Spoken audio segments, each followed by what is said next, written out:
बाल अभिमान की किताब पेज नंबर 21। इसमें सबसे पहले आप ये पढ़ेंगे कि पशु शरीर के अंगों का प्राथमिक जानकारी। पशु शरीर में अपन ने उदाहरण लिया है गाय के शरीर के बाह्य अंगों की जानकारी। अब इधर पे ये लिखा हुआ है कि ये 5 चीजें आपको दर्शानी है, जैसे सिर, गर्दन, धड़, पूंछ और अगले और पिछले पुट्टे। ठीक है, तो चित्र का मतलब क्या होता है? चित्र का मतलब ये होता है कि कोई भी एक ऐसा डायग्राम बनाइए आप जिसमें आपका सिर सही से प्रदर्शित हो रहा हो, गर्दन सही से दिख रहा हो, धड़ उसका सही से दिख रहा हो, पूंछ दिख रही हो और अगले और पिछले पुट्टे दिख रहे हो। जरूरी नहीं है कि इसको मैं और सुंदर बनाऊं, आप जैसा बना पाओ आप वैसा बनाओ, लेकिन बस समझ में आना चाहिए कि ये आपका सींग है, ये धड़ है, ये आंख है, ये झालर है, ये आगे के 2 पैर हैं, ये अयन है, ये थन है, ये पुट्टे हैं और ये इसकी पूंछ। ये आपको समझ में आना चाहिए। अब जैसे कोई भी छोटे बच्चे यहाँ पे आएगा और वो देखेगा तो वो कहेगा कि हाँ गाय का चित्र। चित्र का मतलब ये नहीं होता कि हूबहू आप छाप दो, कोई भी नहीं छाप पाएगा। आपको मैं चित्रकार नहीं बनाना चाहता हूँ, मैं आपको स्टूडेंट बनाना चाहता हूँ, आपको समझ में आए। ठीक, अब सिर सबसे पहले आता है सिर। तो सिर आपका कहाँ पे है? गाय का सिर कहाँ पे है? गाय का सिर आपका ये है इधर, ये वाला जो पोर्शन है ये आपका गाय का सिर।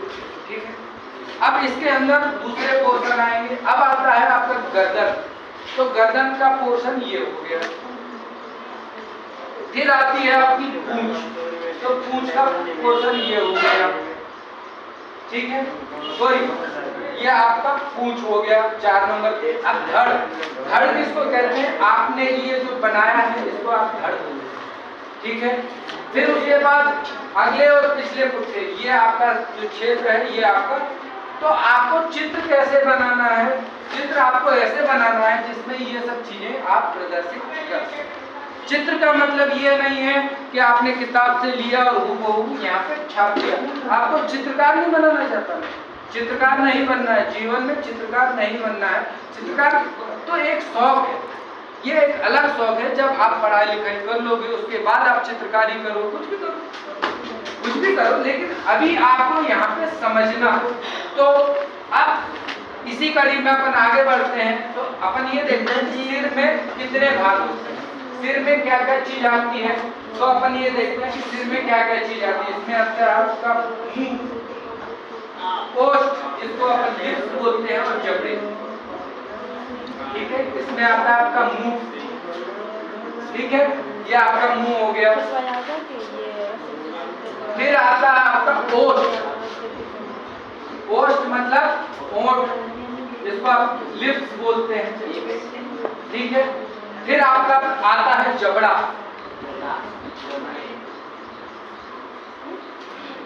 ठीक है, तो ये क्षेत्र ये हो गया।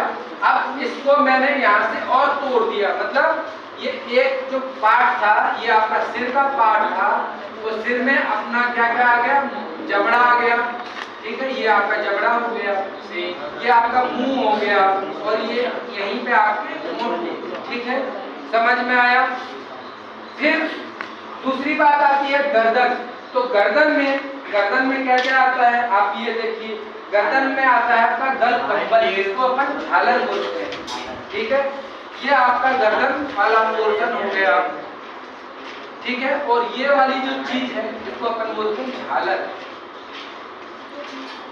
ठीक, फिर उसके बाद गर्दन हो गया, सिर हो गया, गर्दन हो गया। फिर गर्दन के बाद इसमें आपका जैसे झालर आ गया। फिर मेन चीज मैं आपको पढ़ा रहा हूँ और आपको अतिरिक्त चीजों पे ध्यान नहीं देना है। फिर आ गया आपका धड़, ये आपका हो गया धड़। अब धड़ के अंदर क्या क्या आता है आपको ये देखना है। जैसे धड़ में आपका आता है यहाँ पे स्कंद प्रवेश। स्कंद प्रवेश मतलब यहाँ पे जितनी भी चीजें हैं, यहाँ पे पसलियां होंगी, हड्डियां होंगी, स्कंद प्रवेश। भोजन कहाँ पे रुकता है? यहीं पे, यहीं से आता है और यहाँ पे आमाशय, छोटी आमाशय, ठीक, रूमेन, रेटिकुलम, टेगुमेशन, ये सब चीजें होती हैं और यहाँ से गोबर बाहर। ठीक, इसको मैंने बहुत तरीके से आपको समझा दिया, अगर किसी को दिक्कत हो तो बता। धड़ हो गया, अब पूंछ, पूंछ ये हो गई। अब अगले और पिछले पुट्टे, तो यहाँ पे जहाँ से ये मल त्यागते हैं तो इसको बोलते हैं अपन। ठीक है, आप लोगों को अगर किसी को समस्या हुई तो आप मेरे को बताओ।